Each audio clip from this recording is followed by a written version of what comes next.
Thank you for joining us for the second part of tonight's France 24 debate. With me still on the set, we have Alexis Poulain. Thank you so much and welcome back. Famke Krumbmüller, nice to have you with us as well.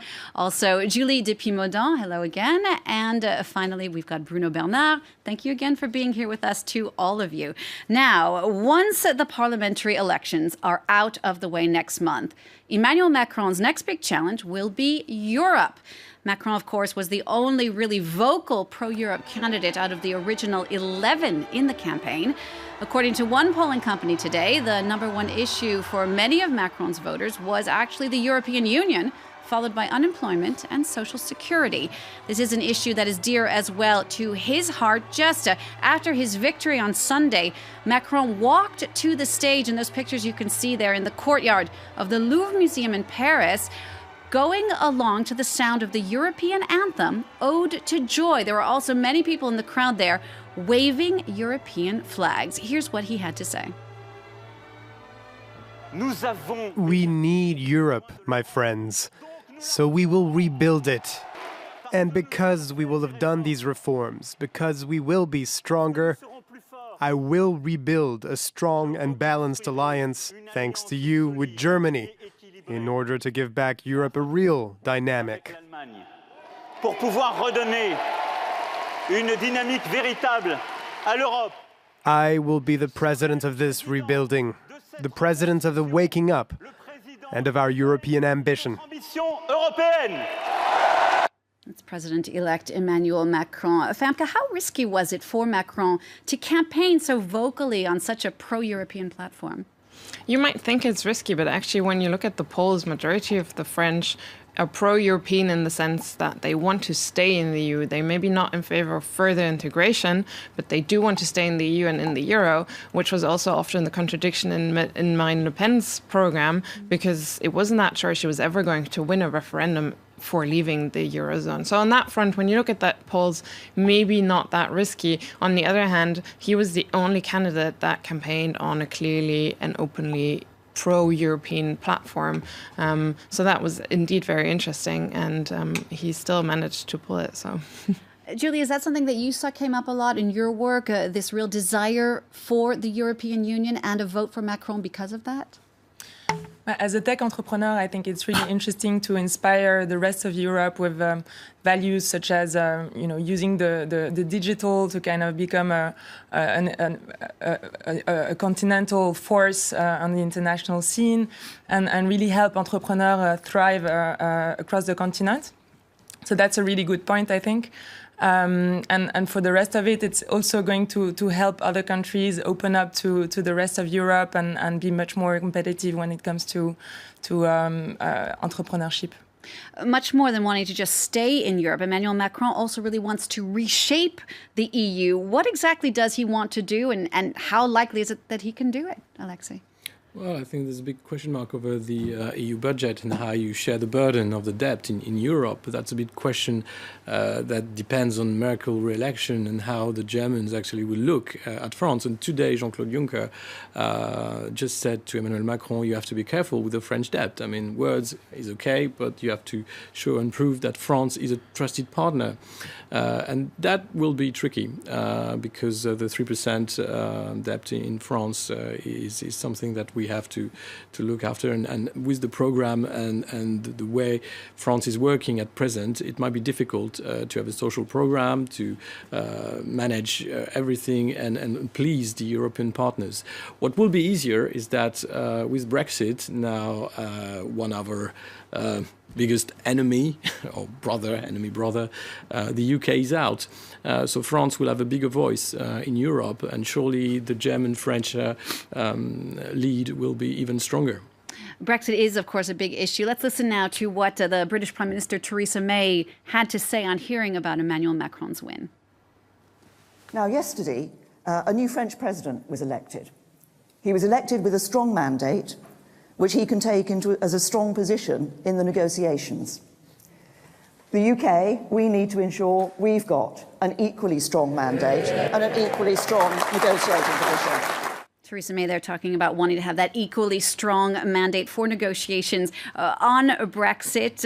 What do you think What can Emmanuel Macron bring to the table when it comes to negotiating and in this conflict with Britain and Brexit? He obviously isn't going to be at the precise negotiating table, but what kind of influence? Can he change anything? Can he do anything? No. No. No. I mean, French presidents have been very good at talking about Europe, but they were slightly less good about doing something.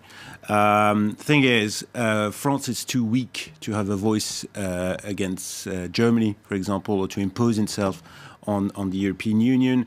So I think that Emmanuel Macron will want to have a look at what his priorities are, whether it's reforming the country, France, or it's trying to reshape or restart Europe, as he said.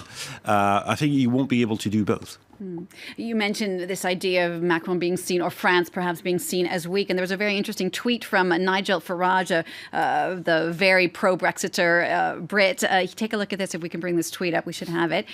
He said, "A giant deceit has been voted for today. Macron will be Juncker's puppet." Those are pretty tough words as well. Any reaction from any of you? Yeah, no, I mean, this is Nigel Farage. I mean, he's been, campaigning for Brexit and then he left. What sort of victory is this? I mean, looking at negotiation ahead, I think Britain will be very isolated, and France. There is a fear, since the populist vote didn't work in France, that there will be a Macron effect. Like, he's young, he's dynamic, he loves the enterprise. You look right now in Europe, capital for startups and innovation is London. It might well be Paris in a few weeks, months, years, and that is what is going to be difficult for the UK, is retaining the talents for finance, for banking, for innovation. France might be the new hip country like UK was when Blair was Prime Minister. Let's talk a bit more about international relations with Emmanuel Macron within the EU. His first international meeting, no real big surprise there, will be with the German Chancellor Angela Merkel. How do you see a Merkel-Macron relationship evolving, Famke? I mean, she's obviously very happy now that he was elected president. She and her government are hoping that he will implement reforms that they think France needs. And what Macron is hoping that Germany, as a result, changes their vision of what Eurozone integration looks like, because that's what he wants to address afterwards. I'd say it's unlikely that they agree to a common budget or any type of fiscal transfers. And that will be difficult for Macron to handle at that point. What's important to see is that Germany and France traditionally kind of use the same words to talk about the Eurozone and what they want for it, but it's very different in how they see it. I'll give an example. France wants a budget for the Eurozone so that you can have fiscal transfers, and Germany would agree to a budget so that they can intervene in the budgets of other countries to control them. So it's a very different vision, and it will be interesting to see where France and Germany will go on these issues, because they remain extremely important in terms of how viable the Eurozone is, simply. Indeed. Macron also wants to organize conventions, he says, across the whole of the EU. He wants to discuss actions, priorities, a method that worked for his movement, En Marche, during the campaign. Do you think that's something that the rest of the European Union will go for? I would probably argue it's not their priority right now. They have so much crisis going on. The European Commission is spending a lot of money, and more than before, on communication, but that's probably communication in crisis mode. They have the ongoing Eurozone crisis with Greece and Italy. They have the migration crisis. We're talking still a lot about populism. We need to negotiate Brexit over the next few years. So it's definitely a good idea from the European perspective in terms of reviving the European ensemble, maybe. But I would argue, do they have the time and the capacity to deal with these I think things? they do. I mean, you've seen in Romania, in Poland, there have been manifestations pro-EU. I mean, Europe is a chance to fight against corrupt government, to have more freedom of the press, freedom in your country. So I think it's a good opportunity to actually go to the vice-lord country, for example, and have a bigger campaign pro-Europe, for Europe, saying Europe is not just about debts, controlling immigration, fighting or whatever. It is a chance for all of us. Surely there will be also a reshaping of the alliance at the European Council, and who's working with who, since the Brits are no more here to support some of the anti-European countries.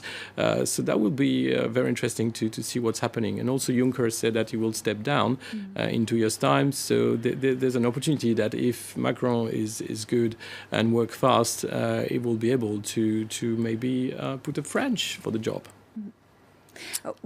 Sorry, go ahead. No, just I think that Germany will soon miss Britain because they loved this love triangle they had with Britain and France, and Britain and France were cancelling each other out. I don't think that Germany wants a head-to-head with France all the time, so it will seek for new allies, as you said, might reshape. Yeah, it will reshape, sure. When Macron was elected on Monday morning, the EU in general did seem very thrilled. We were talking to our correspondent in Brussels who said there was a lot of elation, people drinking champagne. They were so happy that it was Macron that won and not Marine Le Pen. Obviously, not everyone, not every European Union country is so happy about Macron. Which for you might be the biggest problem, the country that's the most against Macron and what he represents? Maybe you can find them in the east, maybe Poland, but even the Netherlands or Denmark, who usually align themselves on the UK's position, might not go for more federalism if that's what Macron is pushing, and that's what he actually said. I really wonder where Greece will stand on that. We saw that Varoufakis supported Macron against Marine Le Pen. You always have to bear in mind that these people supported Macron because he was facing Marine Le Pen, not because they just fell in love with him. But you have to watch this space and see who the new countries are against this new federalist push, I think. I mean, in terms of integration on the Eurozone front, the southern European countries will be definitely in favor of what Macron is doing, and they're hoping for that. Italy especially, but also Greece, Spain and Portugal will very much be in favor of that type of Eurozone integration. It will revive probably the divisions that we've seen in the Eurozone during the crisis before, where you have the North against the South. So Germany, Finland and the Netherlands against France and the South, because they have entirely different visions on what they would like the Eurozone to look like in the future. Maybe if you stop thinking about the political representatives and just look at the people, I think what the new government is promoting as values is more citizen engagement, being able to listen to what the people want, to be more effective as a government, and to be more transparent as a whole. And I think this is quite positive for other European countries to kind of grasp and to get inspired. When you look at the latest movements, such as Podemos, Les Indignés, le Mouvement du 12 Mars, all those European movements are super eager to have these kind of political leaders to kind of inspire them. Just getting back to the legislatives, the parliamentary election for a moment, how much will what happens next month in these parliamentary elections affect France's relationship with the European Union? Well, it will decide. I mean, the new government that will emanate from these parliamentary elections will decide, the future of France's policy towards the European Union. So I think for Emmanuel Macron, the best choice would be to have a Republican majority, because that's maybe the most pro-European political force left in France, aside from En Marche, but I don't know how much En Marche weighs, actually. Alexis? Are not existing at the moment. Yeah. That's a big gamble. You say the centrists are not existing? Well, there's a small party, but if he managed to, out of that, with the Bayrou team, make En Marche a real big centrist party, but we never seen that apart from in the 70s with Valéry Giscard d'Estaing. So that's a tricky choice. But clearly the most anti-European will be on the side of the extremes, left and right, fighting for more sovereignty for France and less Europe. I'll just quickly add that in terms of policy, obviously he's very dependent on his next government and therefore on his prime minister and the majorities in the next parliament. But in terms of international policy, and that includes the EU, President of France actually has quite some leeway in terms of what he wants to do. So if he runs into trouble in terms of governing and the majorities that he will have or not have, maybe, he still will probably be relatively free to decide by himself, let's say, on his EU policy. So that could be an interesting situation. Just one last point I want to touch on. We're talking a lot about what's next for Emmanuel Macron. We talked about the upcoming parliamentary elections. We talked about Europe. There's one thing that I find interesting. I'm American, from an American standpoint. And we've seen this sort of Obamaization, if you like, of Macron a little bit, at least what he's been trying to do in his campaign. And apparently he would also like to formalize the job, if we can call it that, or the position of First Lady, which is a big position in the United States, something where the First Lady actually has a platform, something she's dedicated to try and do basically volunteer to make things better for the people. Now, Macron has said that that's something he would like to do, indeed, for his wife, Brigitte. First of all, just to explain, if any of you know, to our international viewers, why is there not this First Lady tradition in France? And is it true that that hasn't existed? Does anyone know? I think it's date back from the royalist ways. You know, you have your favorites, you have a harem, French harem, so no first lady, I think. Do you think that this would be a good thing to have this, to establish this kind of position? Would his wife Brigitte be a good person to actually put in this sort of position? Or are we getting into dangerous territory again, especially given all that we saw with François Fillon and the scandal surrounding him with these fake jobs? Could there be some sort of fear of getting into that territory? What do you think about that? I guess if it's officialized and she actually does work, then we don't have a fake job. So on that front, that would be positive. It depends on how the French look at it. They always are quite interested in following the stories around their president. So, you know, it might just be something that's popular just in order to have something interesting to follow for the population. Depends how she interprets it. It will obviously be an interesting role if she's the first person to really take it up. She'll set the precedent of what it will mean to be France's first lady. Would that be a good thing for France, do you think? Don't know. I mean, you know, spending more public money on non-elected office is always tricky when it comes to... Unless it's for a good cause. Well, you have to define what a good cause is, if it's about getting your wife a status, I'm not sure it is a good cause, but, can always be seen like that. But if it was something that was dear to his heart, education... True. I mean, she can, do some good, of course, as, former non-first ladies have done, president's wife so far have done. The thing is that with an official status, she'll be playing a political role that will definitely reflect on the president and on France. And that's the trickier move, I think, in that idea. Indeed. All right, just to wrap up before we go, the legislatives are just about a month away. Again, I know no one has a crystal ball, but if you could say the way you see this is going, what would you say? Bruno, you think cohabitation? You think I've already said, that we're probably going to get a majority. Famke? I'll add my way by saying it's extremely difficult to predict because we have 577. That's a lot of, and all up for grabs. It's important because a lot of people are venturing into, there are polls out there, even though we don't even know yet who the candidates will be. So that's all a bit curious. So I'll just say extremely difficult to predict, and it will remain difficult to predict. Too close to call. What's important, I guess, is does he have a momentum in terms of can he convince people that he needs a majority to govern, and do people go with that? Or do they just go back to their local candidate that they know much more because he's been simply around for much longer? So it's different than the national situation. Julie? I find the situation fascinating because France is really going towards a big experiment. So I would want for En Marche to have a majority just to see how far we can go in being progressive in the way we voted. So it's not a guess, it's probably a hope. And Alexei? I'd say you have to expect the unexpected. It will be... I think there's a movement with the French people saying there are too many old politicians we don't want to see anymore. So if we keep on this movement, if people keep marching, there should be a majority for En Marche and a lot of new faces.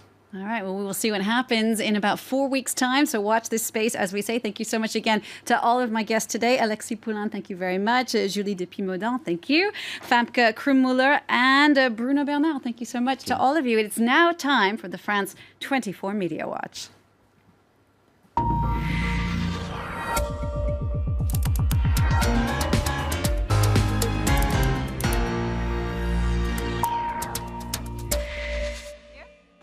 All right, Emma. James, you have been looking at retractions to some of the latest political twists that have been here in France, particularly with former Prime Minister, Socialist Prime Minister Emmanuel Valls, we were just talking about it, jumping ship, saying the Socialist Party is dead. Yes, absolutely. This is what everybody is talking about online, if we're talking about France and politics in particular right now.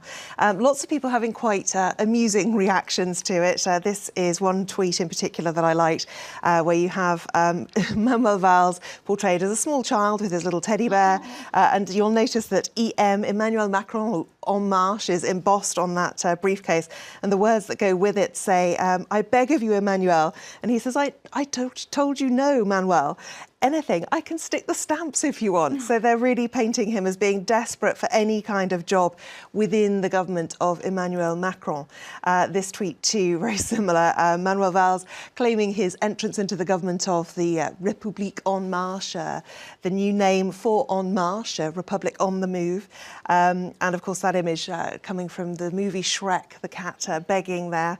Another one in a similar vein, Le Gorafi, which is a spoof website. Like The Onion. Absolutely. It does catch out quite a lot of people, it has to be said. They do some very convincing things. However, I don't think too many people are going to be fooled by the idea that Manuel Valls has actually been spotted trying to climb the front of the building of the headquarters of En Marche. I don't think too many people will be caught out by that one. And this tweet I particularly liked, saying that Manuel Valls is ready to change his sex in order to respect the gender parity that Emmanuel Macron wants to have in his government.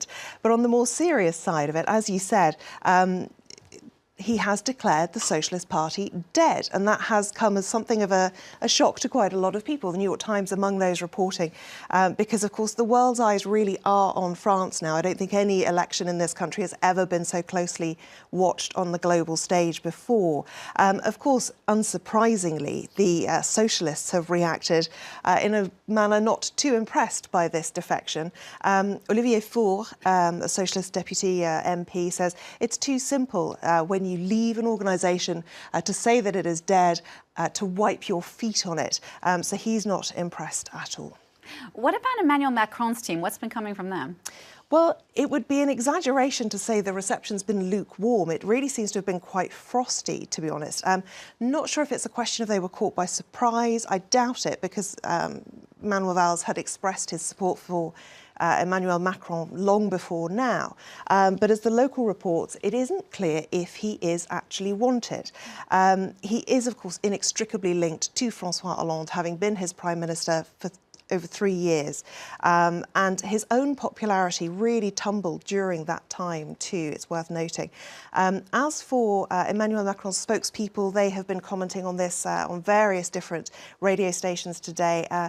Benjamin Griveaux said on Europe 1 that he hasn't actually lodged his candidacy as far as he knows, and that Manuel Valls isn't immune to having to do that. He has to do the same thing that everyone else has done, and the application window closes in less than 24 hours' time. Another reaction here, this one from Anne-Sylvain Chasseny, saying that this hurts. Valls has been asked to submit an online application if he wants to receive an endorsement. And she's linked to a tweet from Christophe Castanet, another socialist who is switching to En Marche, and he says, I have lots of respect for Manuel Valls, but his candidature isn't automatic. He's going to have to make an application the same as me. And he actually had some slightly stronger words too when he spoke on France Info earlier today. What he had to say, if I can just find it because it's disappeared, there we go. The Republic of Privileges is finished. Again, a move away from what we've seen in the past. Now, Emma, as you were saying, of course, Manuel Valls does have experience, a former prime minister for the Socialists, but could he be a poison chalice for Emmanuel Macron? He has plenty of experience, but he has baggage too, without question. He endorsed, of course, Emmanuel Macron ahead of the first round of the presidential elections, and that saw a lot of images like this being created by French cartoonists. That, of course, a nod to his Spanish heritage, stabbing Benoit Hamon, the socialist candidate, in the back. And this one too, showing that even then he was seen as not necessarily what En Marche wanted to be associated with, that political establishment, the Socialist Party that's so unpopular, the Socialist government. And here he is shouting, I'm voting Macron, and Emmanuel Macron is driving the En Marche bus us away as quickly as he possibly can. For the Front National, the National Front too, the words of Marine Le Pen's sort of speech when she conceded defeat will be ringing in Emmanuel Macron's ears without question. This was a tweet from that night where she said that the French have chosen their new president of the Republic. They have voted for continuity, and that was not meant as a compliment, that we can be sure of that. Florian Philippot, also from the Front National, has said that with Manuel Valls and of course the possibility of Ségolène Royal joining the Macron government, the feeling of renewal will quickly dissipate, he says. And the final word on this, a less serious one. This is an imagined conversation between the two and uses a phrase that Emmanuel Macron introduced to many of us last week. In the debate. Yes, poudre de perlimpinpin, which is basically fairy dust, false promises, if you like. And Emmanuel Macron saying, do you want to be the minister of fairy dust? Would that suit you? And he says, just don't you care about me? Well, we're going to have to wait and see whether he does care about Manuel Valls and whether he wants to be associated with him going forward. Indeed. Well, we'll keep an eye on that. Thank you so much, Emma James, for that Media Watch. Thanks to all of you, of course, for watching France 24. Do stay tuned. More news is coming up shortly. Don't go away.